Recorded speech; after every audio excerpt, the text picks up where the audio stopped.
The 16 people sitting around that conference table were completely silent.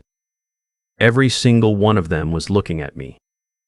The chairman of the board, 3 city officials, our legal counsel, and the rest of the senior partners, all waiting to see what I would do next. Derek leaned back in his chair at the head of the table, arms crossed, completely certain he had already won. He had no idea what was sitting in the folder on my laptop. My name is Marcus Webb. I spent 22 years building web structural engineering from a 2-man operation out of my garage into one of the most respected mid-sized civil engineering firms in the state of Georgia. We had designed bridges, overpasses, parking structures, and municipal drainage systems across 4 counties. We had a spotless safety record. Not one structural failure, not one serious injury on any project bearing our name. I built that reputation the hard way, working weekends while my kids were growing up, turning down shortcuts that would have made us more profitable in the short term, training young engineers to treat every spec sheet like it was the difference between someone going home to their family or not, because in our business it often is. Derek Harmon came into our company 18 months ago as a managing partner, brought in by our 2 largest investors when we landed the Crestfield Overpass contract, a $94 million city infrastructure project that was the biggest thing we had ever taken on. The investors felt we needed someone with large-scale project management experience. Derek had run 2 highway projects in Texas in the 1990s and spent the last decade mostly doing consultant work and playing golf at the right country clubs. He wore expensive suits and talked about leveraging efficiencies in every single meeting. He had never once put on a hard hat at one of our job sites. From the beginning, Derek made it clear he saw the Crestfield project not as an engineering challenge but as a margin optimization exercise. The first time he sat in on our materials review meeting, he interrupted our lead structural engineer, a 20-year veteran named Phil Ortega, to ask why we were specifying grade 60 rebar at a price point significantly above what competitors are using. Phil explained patiently that the Crestfield overpass would carry an average of 34,000 vehicles per day and had a design life requirement of 75 years under the city contract. The specified rebar met those requirements. Lower grade alternatives did not. Derek smiled and said we would circle back on that. I should have known right then, but I gave him the benefit of the doubt. People unfamiliar with structural engineering often underestimate material specifications. I assumed he would learn. He did not learn. He had no interest in learning. What Derek was doing, I discovered much later, was methodically identifying every material specification in the Crestfield project where a cheaper alternative existed. Not a code-compliant alternative, not an approved equivalent, but a genuinely inferior product that looked similar on a purchase order but performed differently under load, over time, under the specific conditions of that project. I found out about it by accident. 6 months into construction, I was reviewing a delivery manifest that came across my desk because our project administrator was out sick. It was routine paperwork, a confirmation of a rebar shipment that had arrived at the Crestfield site that morning. I almost signed it without looking closely. Then something caught my eye. The manufacturer code on the manifest did not match the manufacturer code in our approved materials list. I pulled up the spec sheet, then the approved vendors list, then the previous 3 months of delivery manifests, which I had never personally reviewed because Derek had restructured the administrative workflow so that materials confirmations routed through his office first. By the end of that afternoon, I had found 11 separate substitutions. 11. Rebar, anchor bolts, deck drainage components, expansion joint materials, all substituted with products that were cheaper, all products that were not on our approved list, several of which did not meet the structural requirements we had submitted to the city engineering office as part of our approved design package. This was not a clerical error. You do not accidentally substitute 11 different materials across 6 months of a construction project. Someone had made a decision or a series of decisions to systematically replace what we had specified with what was cheaper. And given that all the manifests had been routed through Derek's office, I had a very clear picture of who that someone was. I did not go to Derek. I did not send an email. I did not say a word to anyone in the company. I printed every manifest. I photographed every spec sheet comparison. I pulled the original approved design package we had submitted to the city. I drove out to the Crestfield site on a Saturday morning, told the site foreman I was doing a routine owner's inspection, and walked every section of the project with a camera and a copy of the approved materials list. What I saw confirmed everything the paperwork had told me. I could identify the substituted rebar visually in sections where the installation was still exposed. The anchor bolt assemblies on the eastern approach were a different specification than what had been improved. I documented everything I could access without disrupting active construction. Then I called my attorney, a woman named Carol Simmons, who had handled our contracts for 15 years. I met her at her office on a Sunday. I laid out everything I had found. She was quiet for a long time after I finished. She said, "Marcus, you understand this isn't just a contract dispute."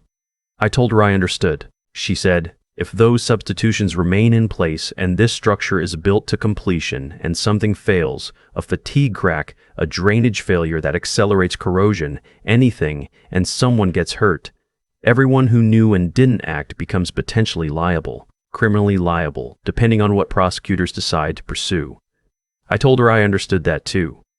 She asked me what I wanted to do. I told her I wanted to fix it. I wanted every substituted component identified, documented, and replaced with what had been specified. I wanted the city engineering office informed of what had been discovered, and I wanted to understand how deeply this went, whether Derek had acted alone or whether our investors had any knowledge of what was happening.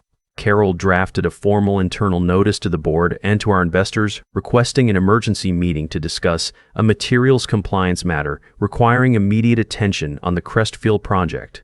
She was careful with the language. We did not accuse anyone in the notice. We simply requested an urgent meeting and indicated that materials documentation would be reviewed. The meeting was scheduled for the following Thursday. I spent the days between that Sunday and Thursday continuing to document. I went back to the site twice more. I compiled everything into a single organized file on my laptop. Every manifest, every spec comparison, every photograph, organized by date and by component category. Carol had a copy. I had backed it up in 3 places. I also did something else. On the Tuesday before the meeting, I arrived at the office early, before anyone else, and I placed a small digital recorder in my shirt pocket. I did not record any private conversations. What I recorded were 2 exchanges that happened in common areas of our office, the break room and the open area outside the conference room, where Derek approached me, unprompted, to talk about the Crestfield project. In the first exchange, Derek told me that some of the materials concerns I had apparently been looking into were already being managed, and that I should let the administrative process handle it before bringing anything to the board. He told me it would be better for everyone if I trusted the people managing the operational side of the project. In the second exchange, the morning of the board meeting, Derek was more direct. He told me that the investors who had brought him in were very supportive of the cost management decisions that had been made, and that if I created problems for the project at this stage, it would reflect poorly on my leadership and could affect my role in the company going forward. I said very little in both exchanges. I let him talk. Thursday came. The board meeting was held in our main conference room. Present were the 4 board members, 2 representatives from our primary investment group, the city's infrastructure liaison officer who had accepted Carol's suggestion that she attend, given the nature of the agenda, our company legal counsel, and Derek. Carol attended as my personal attorney. Derek had clearly expected this to be a conversation he could manage. He had a presentation prepared, slides about value engineering, approved equivalent substitutions, and industry-standard cost optimization practices. He was relaxed when he sat down. He had the posture of someone who had already decided how the meeting would go. The board chair, a man named Gerald Forsyth, who had been on our board since the company's early days, opened the meeting and asked me to present the materials compliance concern that had prompted the meeting. I opened my laptop. I walked through every substitution. I showed the approved spec, the actual delivered product, the manufacturer documentation, the spec comparison, and the photograph from the job site. I did it for all 11 items, one at a time, without editorializing. I just showed what had been specified, what had been delivered, and what the difference was. By the 4th item, the city's infrastructure liaison had stopped taking notes and was staring at the screen. By the 7th item, one of the investor representatives had taken out his phone and was making a quiet call in the corner. By the 11th item, Derek was no longer relaxed. Gerald asked Derek to explain how these substitutions had been authorized. Derek said that the substitutions had been reviewed by the project management team and determined to be acceptable equivalents. Gerald asked who on the project management team had reviewed them. Derek said the review had been handled administratively. Gerald asked for the documentation of that review. Derek said he would need to locate it.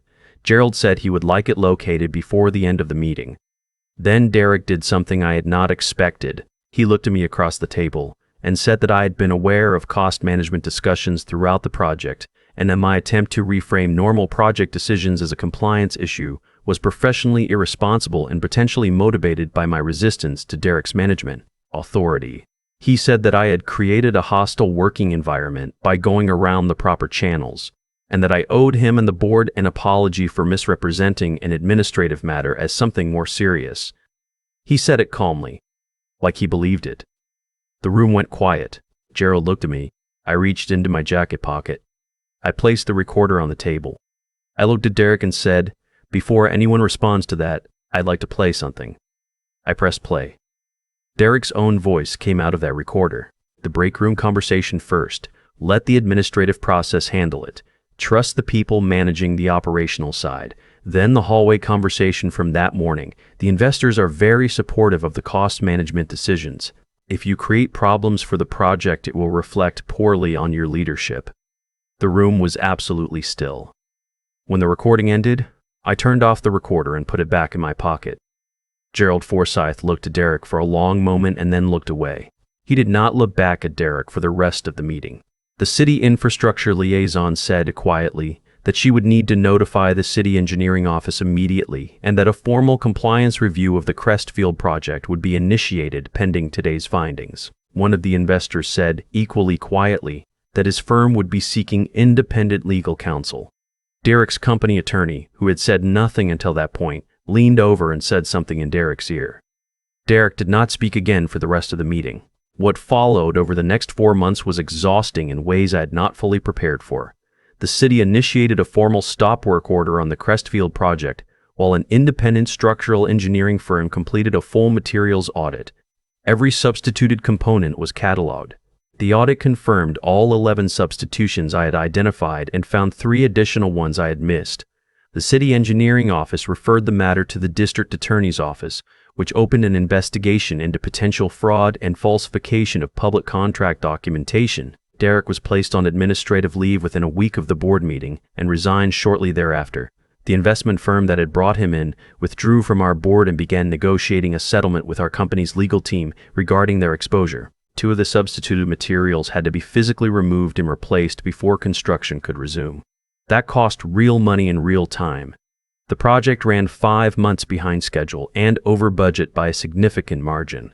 That part was genuinely painful. We had built our reputation on delivering on time and on spec, and explaining to the city why their overpass was delayed was a conversation I had dreaded. But the city project manager, a woman who had worked in infrastructure for 30 years, said something to me during one of those conversations that I have thought about many times since. She said the discovery and correction of those substitutions at the stage of construction where they were found was the best possible outcome for a situation that should never have happened. She said in her career she had seen projects where the substitutions were never found, where the inferior materials went into the structure and stayed there, and the problems only showed up years later when it was too late to fix them cheaply and before anyone got hurt. I think about the 34,000 vehicles a day that will cross that bridge once it opens. I think about the 75-year design life we promised the city. I think about the families in those vehicles who will never know that a man in an expensive suit tried to cut corners on the bolts and rebar holding their bridge together, and that a Saturday morning with a camera and a delivery manifest stopped him. I am still running this company. Our senior partners voted after Derek resigned to restructure the administrative workflow so that materials confirmations route through engineering review before any project management office. Phil Ortega, our lead structural engineer, now has formal authority to flag any materials substitution for full board review regardless of its source. We hired a compliance officer, something I should have done years ago. We still have the Crestfield contract. We finished the project. The overpass opened 7 months late on a gray morning in March, and I stood at the edge of the site and watched the first cars drive across it. Nobody from the city called it a celebration, but Phil stood next to me for a while, and at some point he just said, "That's the right bridge. That's the right bridge." After 22 years in this business, that's still the only thing that actually matters. If you are watching this and you work in construction, in engineering, in any field where your work holds weight, literal or otherwise, and someone above you is pressuring you to sign off on something you know is wrong, Document everything. Everything. Dates, conversations, delivery manifests, spec sheets. Keep copies somewhere outside the company network. Talk to an attorney before you talk to anyone inside the building. The pressure to stay quiet in those moments is enormous. The professional and financial consequences of speaking up feel terrifyingly real. I know that. I lived it. But the consequences of staying quiet, the ones that show up 5, 10, 20 years later in a bridge that fails or a parking structure that collapses, those consequences belong to everyone who knew and said nothing. I chose not to own those consequences. I'm still here, still specifying the right rebar, still making sure the bridge holds.